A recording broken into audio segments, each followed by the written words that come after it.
Hi guys, welcome to this video where we're going to take a look at solving another mathematics problem. The problem that I've chosen for this video is a problem that I've chosen from this book, Further Pure Mathematics by Bostock, Chandler and Rourke. So this was a textbook that even when I was doing my A-level maths back in 2004, 2005, giving my age away now, this was an old textbook then. So it's from around 1980, early 1980s. Yeah, 1982. But this is from 1990. This printing is from 1990. So it's an old textbook. But however, if you are an A-level further maths student and you're particularly interested in learning more about the subject than you're going to get in your maybe the kind of modern textbooks, and if you value substance of a textbook over some of the flashy, gimmicky, tacky colour pictures that fill most of modern textbooks, then this is a really good textbook. It does go considerably further than your typical A-level further maths course specification will do nowadays. But if you're really looking to deepen your understanding of mathematics, to really challenge yourself, and if you're looking to go to a top university to do mathematics, that really shouldn't be a problem for you. So the problem that I've chosen is the following. It's on page 363 in my copy of Further Pure Mathematics, and it's exercise 9D, problem number 9. So if the roots of the equation x to the power of 4 minus px cubed plus qx squared minus pqx plus 1 equals 0 are alpha, beta, gamma, and delta, so these are the roots, show that alpha plus beta plus gamma times alpha plus beta plus delta times alpha plus gamma plus delta times beta plus gamma plus delta is equal to 1. Okay, so that's the formulation of the problem. By the way, if you can see a bit of a red tinge to the board, it's because I was using a red pen and it's not erased very well. It's not blood, honestly. Okay, so just why did I choose this problem? I found this a really interesting problem because it kind of highlights how simple a solution to a problem can be when you get on the right track.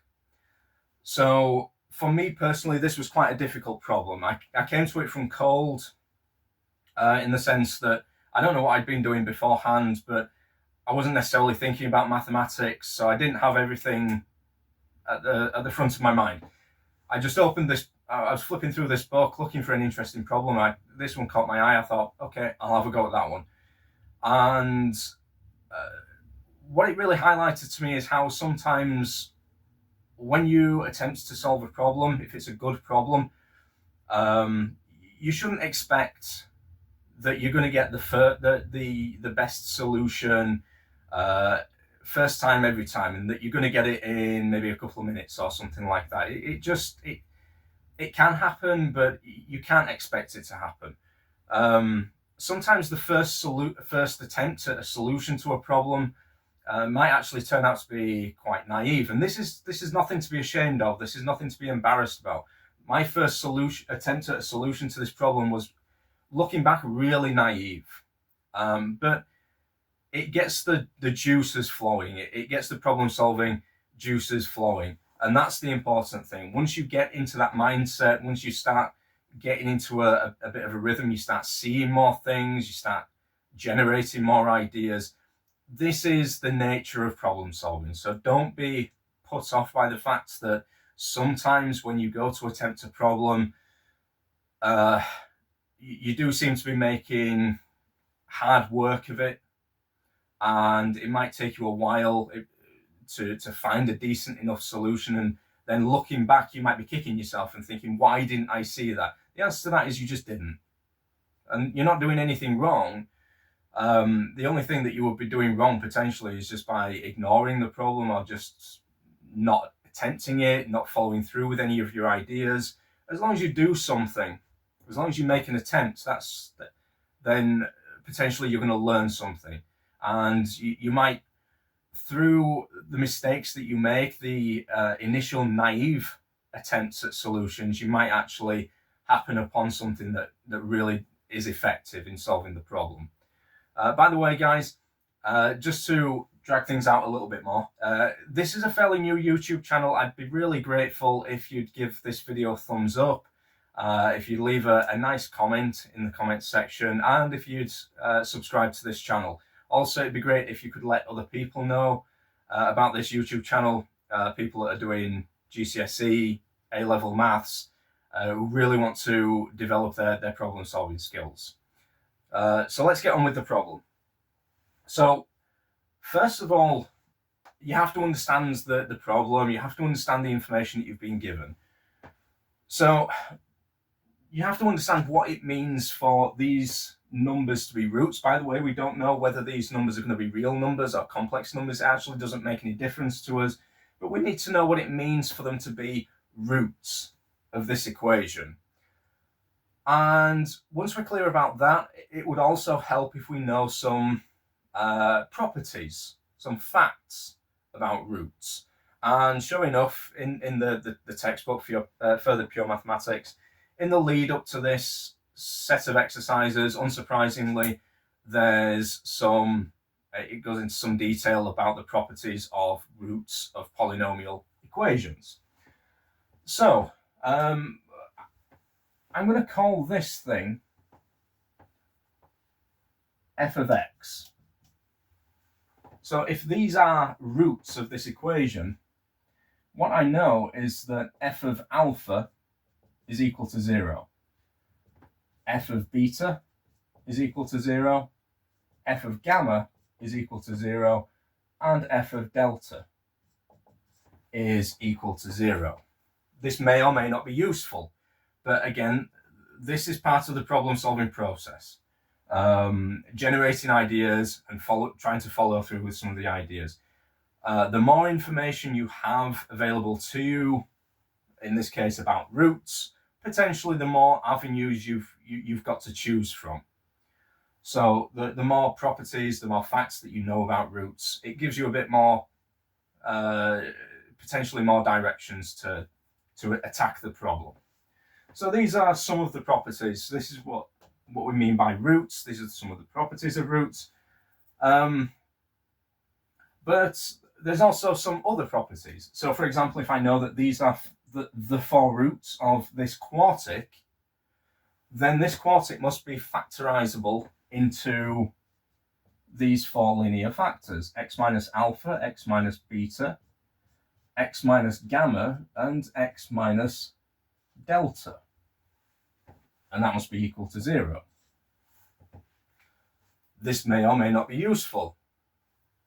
What else do I know? Well, something that's not necessarily quite as obvious is that the sum of the roots is equal to the negative of the coefficient of x cubed. So this is something that's is discussed in detail in the book, but alpha plus beta plus gamma plus delta is going to be equal to the negative of the coefficient of x cubed, in other words, p.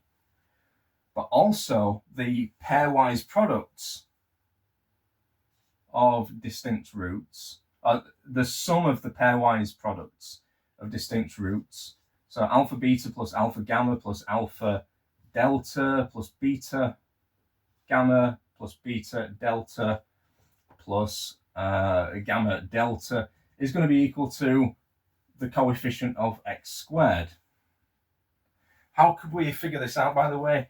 You could figure this out quite easily, just since we know that this is the factorization of this quartic, expand out all of this. It might take a little bit of time, but it's not impossible to do. And then just match coefficients, and you'll find that P is equal to this, Q is equal to this. You'll also find that alpha, beta, gamma plus alpha, beta, delta plus beta, gamma, delta is equal to the negative of the x coefficient, PQ, and the product of all 4 roots is going to be equal to the constant, which in this case is 1. So we've got effectively 3 separate bits of information that we know about roots, and there's many more bits of information that we could potentially choose from. These are some of the bits of information, and it's these that my attention was drawn to when it came to attempting to solve this problem. So my initial solution to this problem was really quite naive. My first impression, or my first idea, was to effectively multiply the sum of the roots with the sum of the pairwise roots. Why? Because this is equal to P, this is equal to Q. Multiply this by this, that's P times Q, but P times Q is also equal to this. So that would give me, for example, that alpha plus beta plus gamma plus delta times alpha beta plus alpha gamma plus gamma delta is equal to alpha beta gamma plus alpha beta delta plus beta gamma delta. Okay, so that's one possibility. That's one possible direction that we could go in this. So I did expand all of this out, foolishly. I'm not going to write out what I got because it's quite a lengthy expression. There is a bit of cancelling out, collecting like terms, things like that. But even when you've done all of the cancelling and collecting like terms, you end up with an expression that's not very simple. But there is another problem as well, because I'm hoping from this to derive this equation here. Well, if I were silly enough to expand this whole thing out, what I would find is that I'd get effectively a sum of products of what are effectively 4 numbers. So I'd get things like alpha squared, beta, gamma, alpha squared, gamma squared, alpha, beta, gamma squared, delta. Sorry, no, alpha, beta, gamma squared. And also terms like alpha, beta, gamma, delta. But effectively, these are, let's think of them as maybe 4-dimensional terms, if we want to refer to them in that way. Well, here I'm only going to get 3-dimensional terms by expanding everything out here. So I'd have to figure out somehow, some way of forming 4-dimensional terms from these 3-dimensional terms. Now, I can do that. I could multiply through the whole equation by alpha, by beta, by gamma, by delta, maybe add a couple of these new equations together. But what I'm going to get potentially is an expression or an equation that is just absolutely, it's overwhelming. Not theoretically impossible, practically very difficult to handle, very difficult to deal with.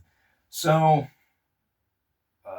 I had to kind of reconsider what I wanted to try to do. I couldn't really generate any ideas. One thing that I thought I might be able to do was maybe rewrite this in a nicer way. So I tried kind of grouping the first 2 factors together and the second 2, and I ended up with something like alpha plus beta squared plus alpha plus beta times gamma plus delta plus gamma delta, and then alpha beta plus alpha plus beta gamma plus delta, plus delta plus gamma plus delta squared. So I've effectively expanded out these two brackets in a particular way to get this, and these two brackets in a particular way to get this.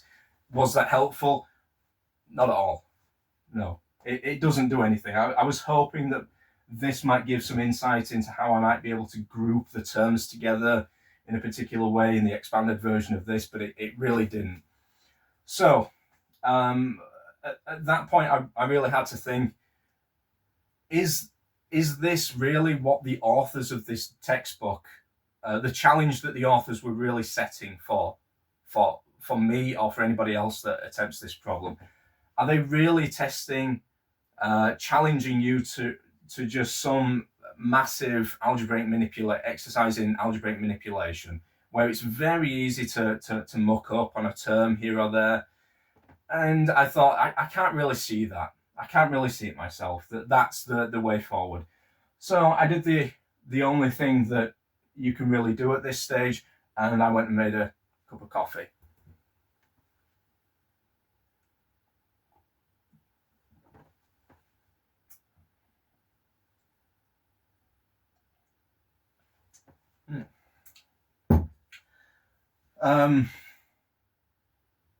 Making a cup of coffee or a cup of tea, if you prefer, really helps you just take your mind off things. If you've been sitting down for a while, get some oxygen to your brain, and it can get you potentially thinking through things in a different way. It doesn't always work. Sometimes a shower might work, by the way. Sometimes going for a walk, whatever you feel like doing. Sometimes nothing works, but in this case, it did the trick. So let's see what happened.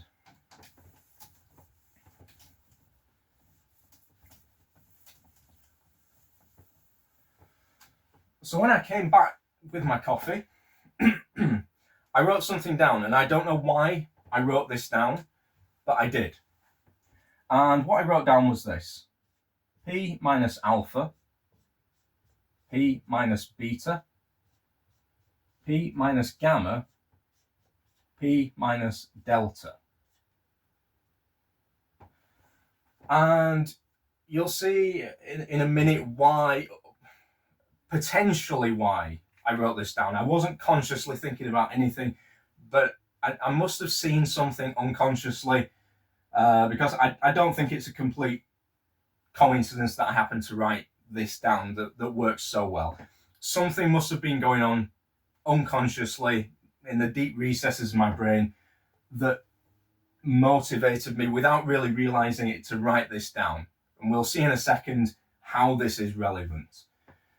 Okay, so remember, this is the factorization of f of x. So this is effectively f of p. Okay, so I know then that when I expand this thing out, I'm effectively going to get this, but with x replaced with p.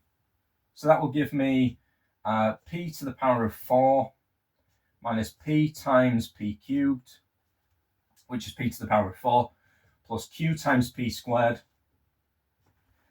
minus p times q times p, which is also q times p squared, plus 1.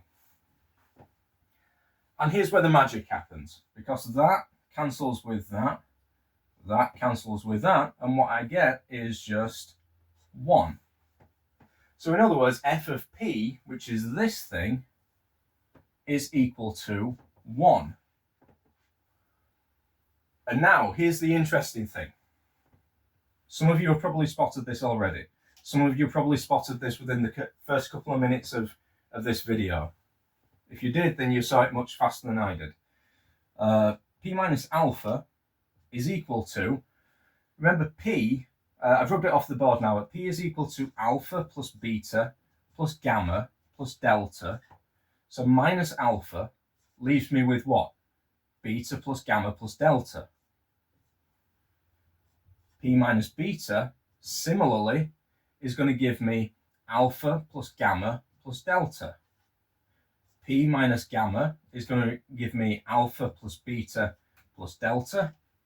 And P minus delta is going to give me alpha plus beta plus gamma. What's the point? Of course, beta plus gamma plus delta is this factor. Alpha plus gamma plus delta is this factor. Alpha plus beta plus delta and alpha plus beta plus gamma. In other words, this factor here matches up with this factor here. Exactly. This factor here is this factor. This is this, and this is this. And we've also shown that this is equal to 1. That gives our solution to the problem, because each of these matches up 1 to 1 with one of the factors here. We know that the product of these factors is equal to 1, which is exactly what we needed to show that this product of factors is equal to. And that brings us to the end of this problem.